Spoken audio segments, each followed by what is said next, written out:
E aí, sexto ano, a gente vai começar hoje mais uma aula online, certo? Hoje a aula vai ser sobre água no planeta Terra. Próxima aula nossa, vamos continuar falando sobre isso, sobre água, só que aí já é relacionado diretamente com seres vivos, certo? Então hoje vamos falar de maneira geral sobre a água. Primeiro ponto sobre a água que a gente tem que saber é que a água ela está presente em vários ambientes da Terra. Ela não está só lá no rio, no lago, não é só a forma líquida que a gente está vendo, certo? Ela fica em movimento constante. Esse movimento constante é o que a gente chama de ciclo hidrológico. Então, uma hora você vai encontrar a água nos seres vivos, outra hora você vai encontrar na umidade do ar, outra hora ela vai estar formando as nuvens, vai precipitar. Essa precipitação, que é o que a gente chama de chuva, certo? No tradicional, no popular, essa chuva ela vai voltar a abastecer nossos reservatórios de água, vai ser consumido pelos seres vivos, por aí vai. É óbvio que não vai só abastecer rios e lagos, isso também pode ir para geleiras, para os icebergs e por aí vai. Se bem que na atual situação os icebergs, geleiras estão diminuindo por conta do aquecimento global, coisa que a gente já falou várias vezes em sala de aula, certo?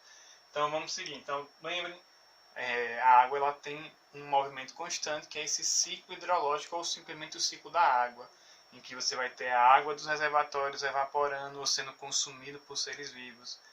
Depois daí essa água vai partir para a atmosfera, vai se acumular em nuvens, vai precipitar, retornar ao ambiente, e esse ciclo vai fazer com que a água permaneça em movimento no nosso planeta, certo? Então ela faz esse ciclo, mas aonde é que quais são os locais que a gente encontra a água? 70% da superfície terrestre é coberta por água, certo? Não é que 70% da Terra é feito d'água, porque embaixo dessa água existe rocha, existe um substrato, existe solo, certo? Só que essa água ela está recobrindo 70%. Os outros 30% são os continentes onde a gente está instalado. De toda essa água que existe no planeta Terra, mais de 90% é água salgada.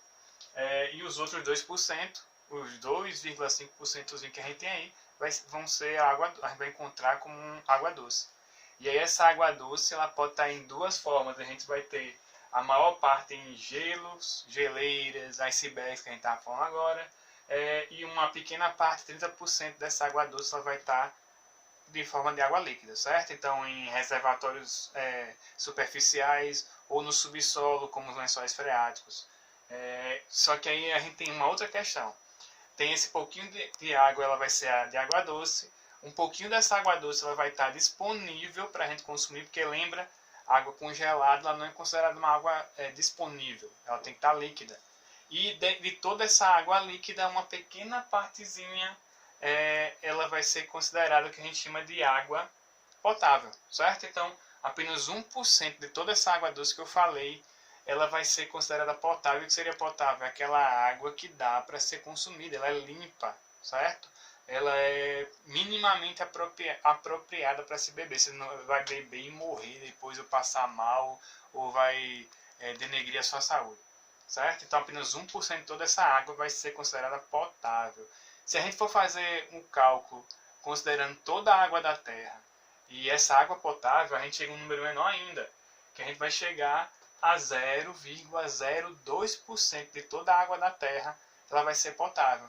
Então, por mais que você olhe para os oceanos e diga, mas existe muita água na Terra, para que a gente economizar?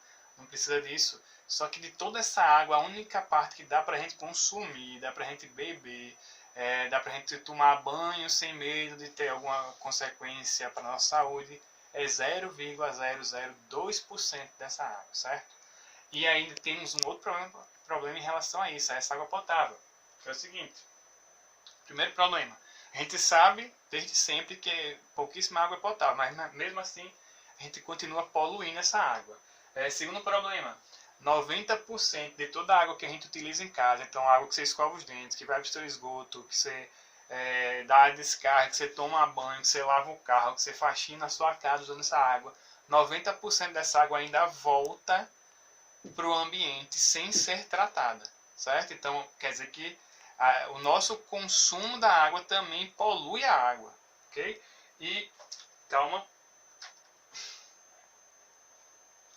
pequeno problema.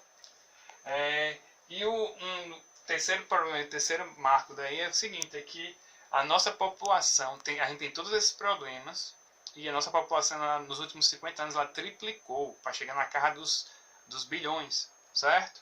Então, se a gente triplicou a população, quer dizer que os dois problemas anteriores que eu citei, eles também foram triplicados. E aí a gente vai para o último ponto, que é o consumismo.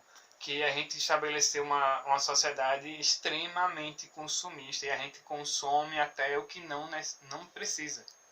Na maioria das vezes você compra uma roupa, compra uma comida que você não precisa dela. Você simplesmente vai consumir por querer consumir.